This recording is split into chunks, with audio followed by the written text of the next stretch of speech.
बहुत अच्छा एक मौका है हमारे लिए कि आपके सामने जो है जिस तरह की कश्मीर में किलिंग्स हो रही हैं और जिस तरह से पुंछ में हमारे फौजी भाइयों को शुभ करके इन उग्रवादियों ने जिस तरह से उनका कत्ल किया है, हम इस चीज़ को कंडेम करते हैं। और मैं अपनी तरफ से ये ज़रूर कहना चाहूँगा, यहाँ पर कश्मीर जो मेजॉरिटी लोग हैं, जो मेजॉरिटी कम्युनिटी है, उनको इन किलिंग्स के खिलाफ आगे आना चाहिए और इस तरह की वारदात करने वाले जो हैं उनको कहीं से भी ढूंढ करके और सिक्योरिटी फोर्सेस के हवाले करना चाहिए। आज क्योंकि ये जो प्रेस कॉन्फ्रेंस है, मैं ये कहूँगा मेनली ये आप बिट्टा साहब को सुनने के लिए ही यहाँ पर सारी प्रेस आई हुई है। और मैं चाहूँगा, क्योंकि इनका हमेशा एक ही रहा है कि टेररिस्ट जो हैं कहीं भी हों उनके खिलाफ ये खड़े हैं। तो मैं आपसे चाहूँगा कि आप अपने पहले चेयरमैन साहब का, प्रेसिडेंट साहब का बड़ा धन्यवाद कि उन्होंने मुझे यहाँ मौका दिया। और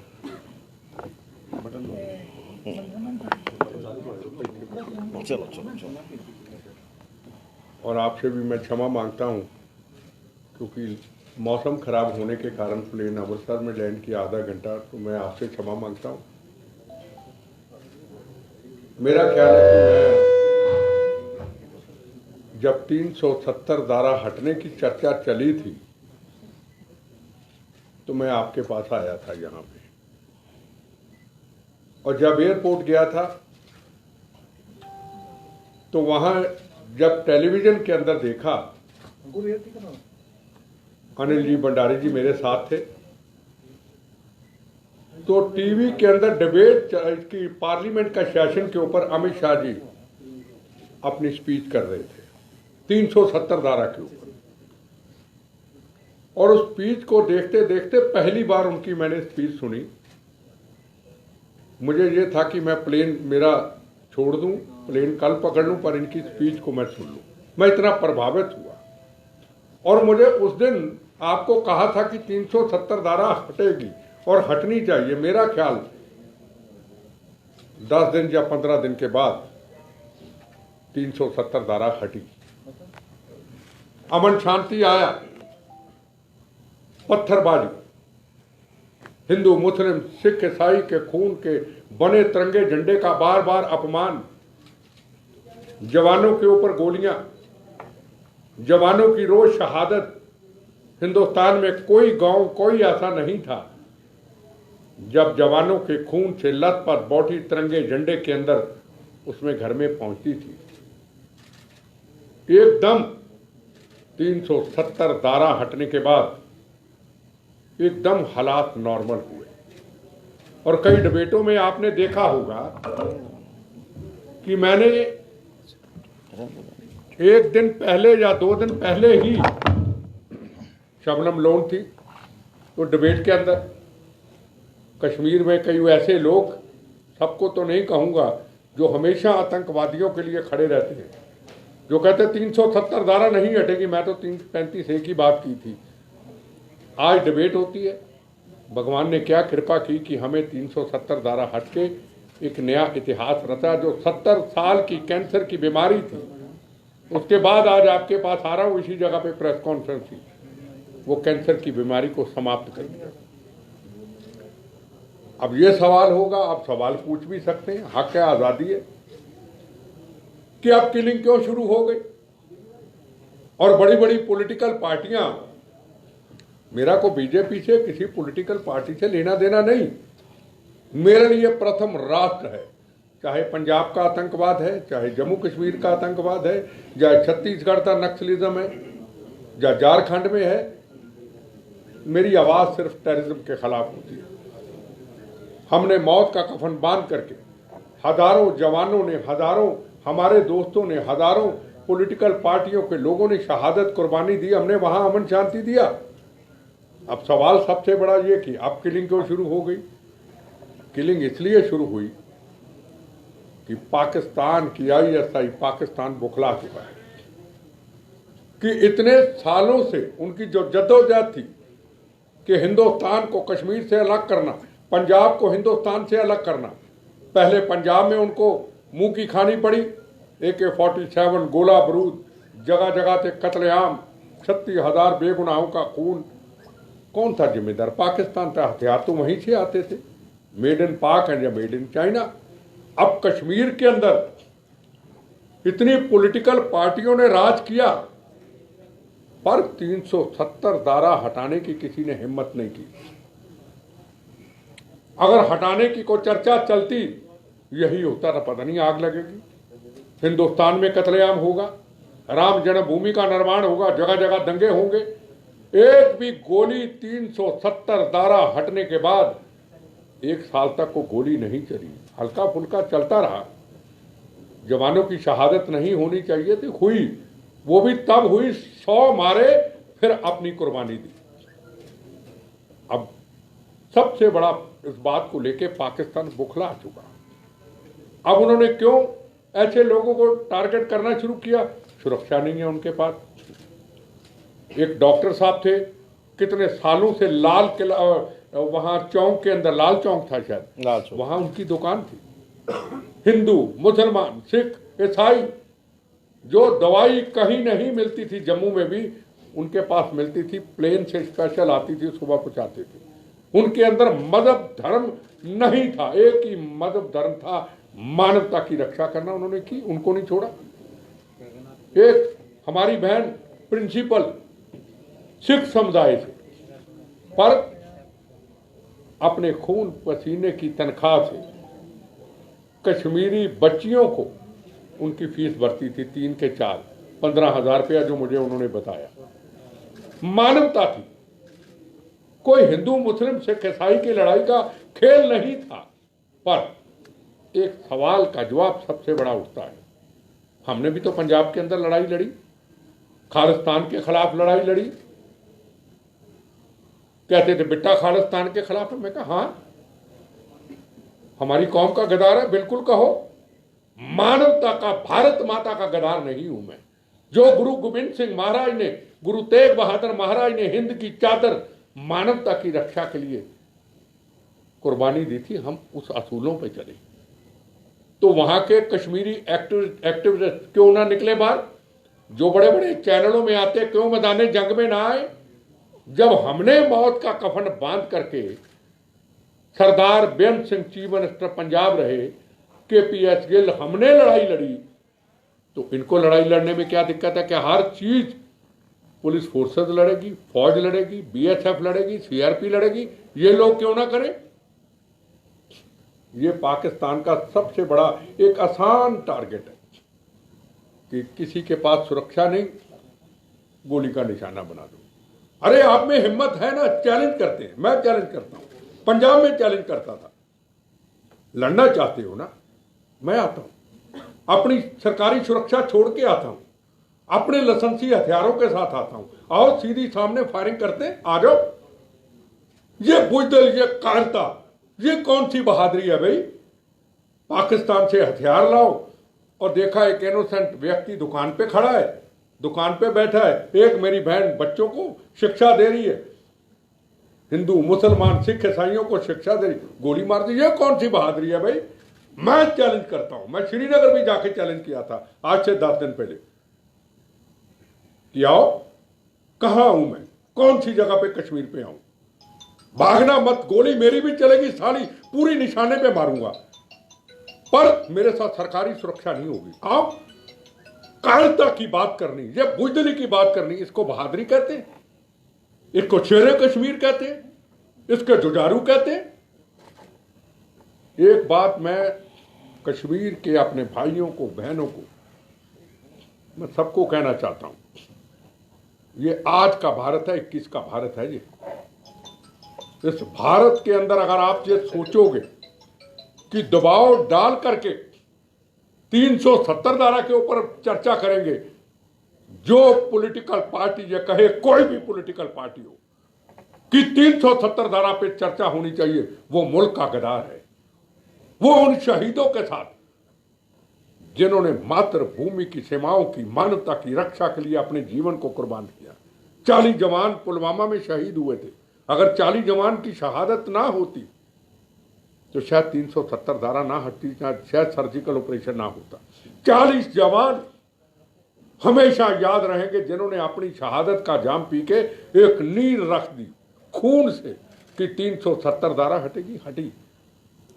ये गलतफहमी वो लोगों को जो पाकिस्तान का, जो आतंकवादियों का समर्थन करते हैं, मैं उनको कहूंगा हाथ जोड़ करके अपने बच्चों के फ्यूचर को देखें। यह कश्मीर नए रास्ते पे जा रहा है। हमारा पंजाब आगे नहीं अभी बढ़ पाया, कश्मीर आगे बढ़ा है। अगर कहीं ना कहीं अभी कमी आ रही है कि जो इनोसेंट लोगों को गोलियों का निशाना बनाया जा रहा है। कश्मीर हिंदुस्तान का हिस्सा था, हिंदुस्तान का हिस्सा है, हिंदुस्तान का हिस्सा रहेगा। 370 धारा की किसी सूरत में चर्चा हो ही नहीं सकती। मुझे यकीन है हमारे हिंदुस्तान के प्रधानमंत्री और अमित शाह जी के ऊपर और अजीत डोभाल के ऊपर कोई पॉलिटिक्स नहीं, कोई पॉलिटिकल बात नहीं। होम मिनिस्टर होंगे वो हिंदुस्तान के, प्राइम मिनिस्टर हिंदुस्तान के बीजेपी के होंगे, बीजेपी के लिए, मेरे लिए नहीं। हमारे लिए वो प्रधानमंत्री है जिन्होंने इतनी बड़ी जाबाजी से ये काम किया। और आने वाले वक्त के अंदर उन पॉलिटिकल पार्टियों को सवाल जरूर पूछे जाएंगे, आपने 370 धारा क्यों नहीं हटाई? शायद इतने जवानों की शहादत ना होती, शायद हिंदुस्तान के लोगों के टैक्स का खून पसीने का पैसा बर्बाद ना होता। आपने क्यों नहीं हिम्मत की? आप लाशों पर राजनीति करते रहे। तो मैं आज स्पष्ट आपको कहना चाहूंगा, 370 धारा के ऊपर चर्चा हो ही नहीं सकती। हमें यकीन है हिंदुस्तान एक है, एक रहेगा। और फिर उन कश्मीर के जो टेररिस्टों की मदद करने वाले जो नेता, उनको कहना चाहूंगा अपने आप को बदलिए। और ये जो पॉलिटिकल पार्टियां हैं ना यहाँ की, गुप्त गैंग, कौन सा गैंग जो इकट्ठे होकर रोज चर्चा करते हैं, निकलो ना मैदान जंग में सरदार बेअंत सिंह की चीफ मिनिस्टर की तरह, निकलो हमारी तरह, मौत का कफन बांध करके सड़कों पे अमन शांति दिया था। पंजाब में 36,000 लोग शहीद हुए जनाब। हमने शरीर के आधे आधे हिस्से गवाए, अभी भी शरीर में हमारे जान है।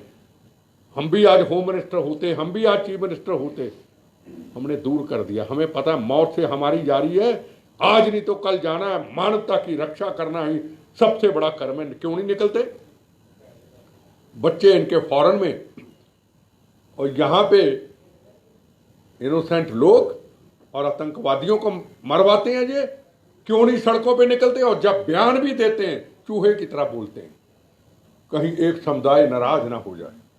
हम आज भी डरते हैं, आप लोगों के सहयोग से, भारत माँ के सहयोग से आज भी डरते हैं। अभी देखो क्या हुआ, सिंधु बॉर्डर पे कत्लेआम हुआ।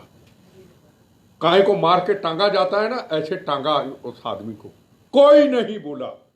आपके पास वीडियो आई हो, डट के बोले, निंदा की, सिख कौम का नाम बदनाम किया।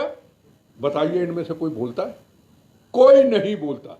सुरक्षा इनको पूरी चाहिए, एनएसजी इनको चाहिए, सीआरपी इनको चाहिए, घरों में सुरक्षा चाहिए। और आम आदमी को चाहिए गोली। उस वक्त नहीं कहते कि हमारी सुरक्षा इनको दे दे ना, हमारी सुरक्षा पूरी होनी चाहिए और आम इनोसेंट आदमी को चाहिए गोली। उनको गोली के लिए इन्होंने छोड़ दिया। ये मेरे विचार है। अब आप कोई सवाल पूछे, एक एक करके मैं जवाब दूंगा। बेटा जी, धारा 370 को हटे हुए 2 साल हो गए। 2 साल के बीच में पत्थरबाज भी कोई पत्थर नहीं मार सका, लेकिन अचानक से क्या कुछ हुआ कि कश्मीर भी वही है, सरकार भी वही है, पाकिस्तान भी वही है, लेकिन अचानक से यू टर्न होकर देखो जी, एक चीज में हर चीज का सवाल जो, कोई दुकान पे बैठा है, कोई स्कूल में बैठा है, कोई पढ़ा रहा है, कोई मजदूरी कर रहा है, उसके पास तो सुरक्षा नहीं। मैं आया, मेरे पास तो सुरक्षा है, ठीक है ना। आप पत्रकार, आपको कई चीजों की नॉलेज होगी। वहां आके किसी को गोली मार दे, क्या इसमें पुलिस क्या करेगी या प्रशासन क्या करेगा? मेरा सवाल है। उन्होंने एक नई प्लानिंग बनाई है कि आसान टारगेट कैसे हो सकता है। अब फौज वालों को किया, अब देखो उन्होंने जरूर हमारे लोगों को मारा है, शहीद किया है, जवान शहीद हुए हमारे। कुत्ते की तरह मारते रोज, इनको पकड़ पकड़ के लाशें लाते, इनकी ऐसी की तैसी, इनके जबड़े निकाल निकाल के इनको मारेंगे। आपने देखा कैसे घसीटा जा रहा है। अब ये अपनी वीडियो बना के लोगों को भावुक करें, पर अभी भी ऑपरेशन जारी है। ये नहीं हो सकता कि आप हमारे लोगों को शहीद करेंगे और पहली सरकारों की तरह हम ऐसे बैठ जाएंगे। कोई गल नहीं, दिल्ली तो पूछ दें, उनको दिल्ली से नहीं पूछना पड़ता। ये उनको पता चल चुका है।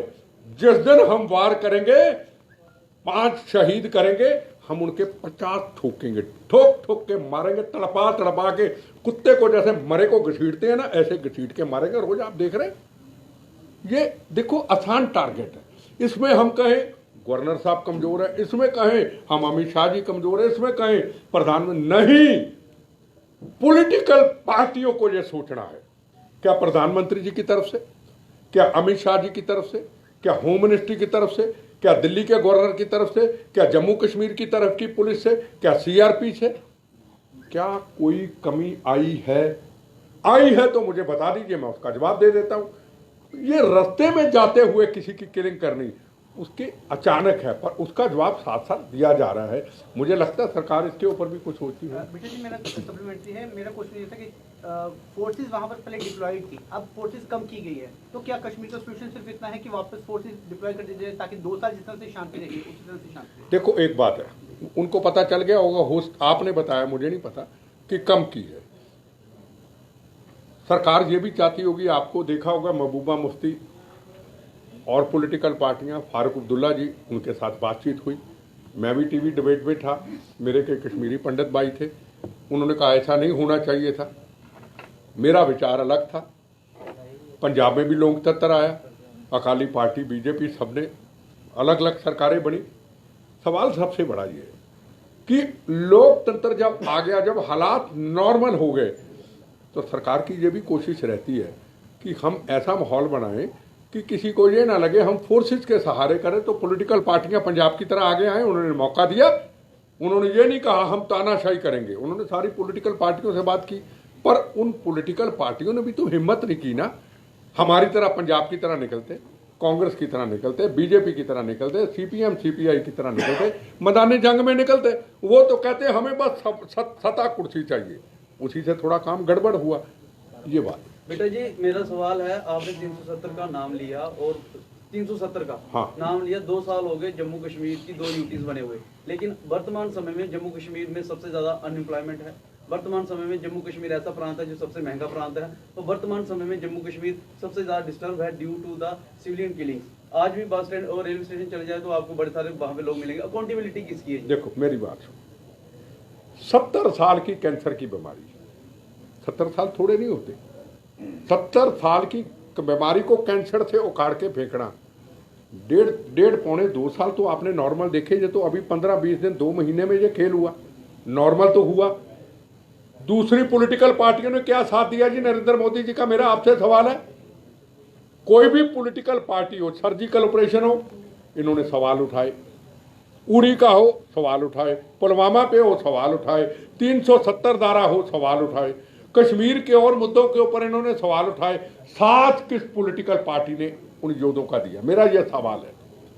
अब मैं जैसे उनको जवाब दिया, आपको भी मैं वही जवाब देना चाहता हूं। एक शुरुआत तो हुई, इंडस्ट्रियलिस्ट ये कहें अगर काम नहीं हुआ एकदम, देखो बेरोजगारी एकदम खत्म नहीं होती। पंजाब के अंदर देखो कितनी बेरोजगारी है, जो हमने मार खाई थी आतंकवाद के टाइम के ऊपर, हमारी पंजाब तबाह हो गया। आज बेरोजगारी, हमारे नौजवान फॉरेन में जा रहे हैं। ये तो कश्मीर उससे फिर कई गुना बेटर है कि यहाँ लोगों की आस बजी, जहाँ इंडस्ट्री लगाएं, यहाँ डेवलपमेंट लगाएं, यहाँ विकास हो। अब देखो कितनी सड़कें बनी वहाँ पे, जवान कैसे लड़ाई लड़ते थे, अब कितने उनके पुल, कई उनकी ऐसी चीज़ें बनी, कल को बात होती, जवान बिल्कुल तैयार खड़े। पहले कभी ऐसी सड़कें थी, सड़कों का निर्माण हुआ था। हमारी सीमाओं को सुरक्षित करने के लिए बहुत डेवलपमेंट हुई, पर ऐसी चीजें करने के लिए अभी 5-6 साल लग सकते हैं। सर, सिविलियन किलिंग किसकी अकाउंटेबिलिटी है जी? सिविलियन किलिंग जो हो रही है वो किसकी अकाउंटेबिलिटी है? देखो, हम सबको, पॉलिटिकल पार्टी, सोशल ऑर्गेनाइजेशन को सामने आना चाहिए। मैंने आपको पहले ही सवाल का जवाब दिया। एक मिनट भैया, एक अकेला आदमी सड़क पे खड़ा है, उनके लिए टारगेट आसान है, गोली पकड़ो मार दो।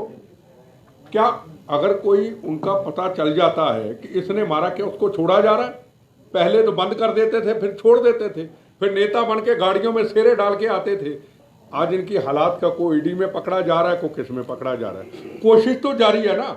अगर सरकार की कोशिश जारी नहीं है तो, अगर पुलिस की, जम्मू कश्मीर की कोशिश जारी, फौज की नहीं है तो तो मुझे बताओ, मैं उसका जवाब देता हूँ। बेटा साहब, मैं आपसे सिंघू बॉर्डर का आपने जिक्र किया, वो जो वहाँ पे ब्रूटल किलिंग हुई थी, हाँ जी, जो ब्रूटल किलिंग हुई थी वहाँ पे एक शख्स की, जिसको अंग काट कर वहाँ से लटका दिया गया था, वो एक दलित था पंजाब का, जो अभी निहंगों द्वारा वहाँ पर दिल्ली बॉर्डर पे हुआ किसान आंदोलन के मंच पे। राहुल गांधी और प्रियंका गांधी लखीमपुर खीरी में जो इंसिडेंट हुआ, वहाँ पर जाने के लिए वो हर कुछ मुमकिन कोशिश की, लेकिन वो उसके परिवार से जाके नहीं मिले पंजाब देखो से। मैं एक बात बताऊं, हम राजनीतिक लोग हैं, ठीक है ना।